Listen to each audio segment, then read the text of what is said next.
NEET தேர்வுக்கு எதிரான போராட்டத்திலும் திமுக வெற்றி பெறும் என திமுக நாடாளுமன்ற உறுப்பினர் ராசா நம்பிக்கை தெரிவித்துள்ளார்.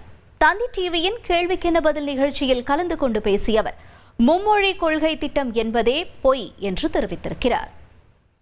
உங்களை எதிர்க்கும் கட்சியெல்லாம் என்ன சொல்றாங்கன்னா, திமுக தெளிவாக சொல்லலை, நாங்கள் முயற்சி தான் பண்ணுவோம், இதெல்லாம் மத்திய அரசு கிட்ட இருக்குன்னு தெளிவாக, நாங்கள் வந்தால் நீட்டு போயிடுங்கிற ஒரு பிம்பத்தை கொடுத்துட்டாங்க. பிம்பத்தெல்லாம் கொடுக்கல, நாங்கள் மத்திய அரசாங்கமே மாறணும்னு கூட எதிர்பார்த்தோம்.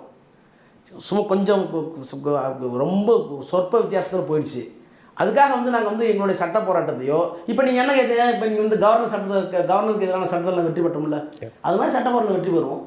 கொஞ்சம் பொறுங்க, வேகப்படுத்திருக்கோம். இப்போ கூட தீர்மானம் போட்டிருக்காரு சிஎம். திமுக மேலே இருக்க ரெண்டாவது குற்றச்சாட்டு, இருமொழி கொள்கைன்னு சொல்லி சொல்கிறாங்க. ஆனால் திமுக குடும்பத்தினர் நடத்துகிற ஸ்கூலில் 3 மொழியை திணிக்கிறாங்க. 3 மொழி கொள்கை தான் அவங்க வச்சுருக்காங்க. இது முரண்பாடா இல்லையா? அவங்க பசங்க மட்டும் 3 மொழி படிக்கணும், தமிழ்நாட்டு மாணவர்கள்லாம் 2 மொழி படிக்கணுமா? சார், யார் வேணாலும் ஹிந்தி படிக்கட்டும். என் பொண்ணு தான் டெல்லியில் படிச்சிருக்கு, ஹிந்தி படிச்சிருக்கு. ஹிந்தி படிக்க வேணான்னு யார் சொன்னாங்க?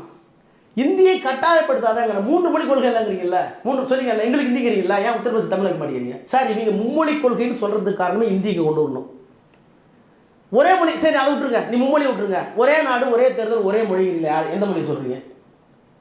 ஆங்கிலத்தையா? சமஸ்கிருத்தியா? சமஸ்கிருதம் உங்களுடைய உள்ள அஜெண்டா. உங்களுடைய நோக்கம் இந்தி மயமாக்கி விட்டால் சமஸ்கிருதமாக்குவது எளிது, அதான உங்கள் நோக்கம். அப்போ மும்மொழி திட்டங்கிறதே பொய். நேரடியாக இந்தியை கற்றுக்க நீங்கள் கட்டாயப்படுத்துகிறீங்களே. ஆப்ஷன் கொடுங்க. ஏங்க, 1927 இந்தி பிரச்சார சபா சென்னையில் இருக்குது. நாங்கள் என்ன கல்லெடுத்து வச்சோமா? இந்தி பிரச்சார சபா இன்னமும் இருந்துகிட்டு இருக்கு. இன்னும் ஆயிரக்கணக்கான மாணவர்கள் படிக்கிறாங்க. ஒரு காலத்திலலாம் பிராமணர்கள் மட்டுமே படித்தாங்க, இப்போ எல்லாம் வேறு ஜாதிக்காரங்க கூட இப்போ அனுப்புகிறாங்க. நாங்கள் என்ன கையை பிடிச்சிருக்கிறோமா? வெளியே பொண்ணு விரட்டுறோமா? சார், இந்தி பிரச்சார சபா நீங்கள் பண்ணுங்க, வந்தால் பண்ணிக்கிங்க. எங்களுக்கு திரிச்சினா என்ன அர்த்தம்? ஏன் இன்னொரு மொழி எங்கள் மேலே திரிக்கிறீங்க? எங்களுக்கு என்ன அவசியம் இருக்குது? இப்போ நாங்கள் மட்டும் ஹிந்தி கற்றுருந்தாக்க இப்போ எங்கள் கலாச்சாரத்தெல்லாம் முடிச்சிருப்பீங்களே.